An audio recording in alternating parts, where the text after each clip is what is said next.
We'd like to think that we offer something quite unique, and we are independent, so we only represent commercial businesses, and that's where we are fundamentally different, that are member owned. So the thing that we are offering is creating a network of organisations with the same issues, the same philosophies, and bringing them together to work together to solve problems and unite.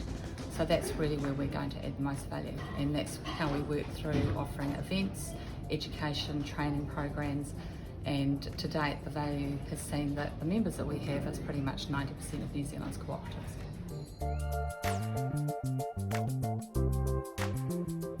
The key issues that we're seeing that our members are facing are around succession planning. How are they going to have the next generation come in and take over the business? We've got a younger generation who are quite often looking for the quick fix, and that's not the cooperative model. It's about looking for the long term, and it's enduring. So that's one area that we focus. The other is ensuring that the co-op members are kept close. Obviously they own the business, so ultimately as these organisations grow in size and scale, they need to keep their members close. So there's a piece around stakeholder engagement. Obviously there's a piece around governance and making sure that they've got the right governors, around shareholder members who then step onto the governance board and driving those businesses for success. So we're working quite hard to make sure that we support our members in that sector.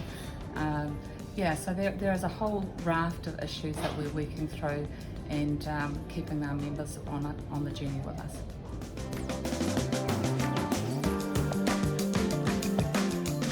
So the vision that we would like to focus on going forward is only going to be achieved if we partner with other organisations. There's no point us going out and trying to replicate what's already available through the various lobbying agencies.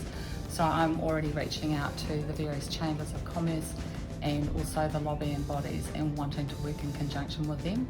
The other areas that we're focusing on is looking at the education system and how we can actually work with the universities and to incorporate education programs that are specifically about the co-op structure, whether people are studying law, commerce, business. The other area is also working with the professional bodies to understand what we need to incorporate there around education for them. So I think it's a really neat time in terms of the model is very relevant for the current environment, and it's a real opportunity for us to go out and reach out to those organisations.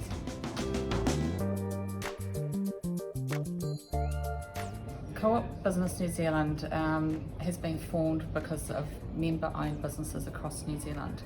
And what's not fully appreciated is that 16% of New Zealand's GDP is generated by these organisations.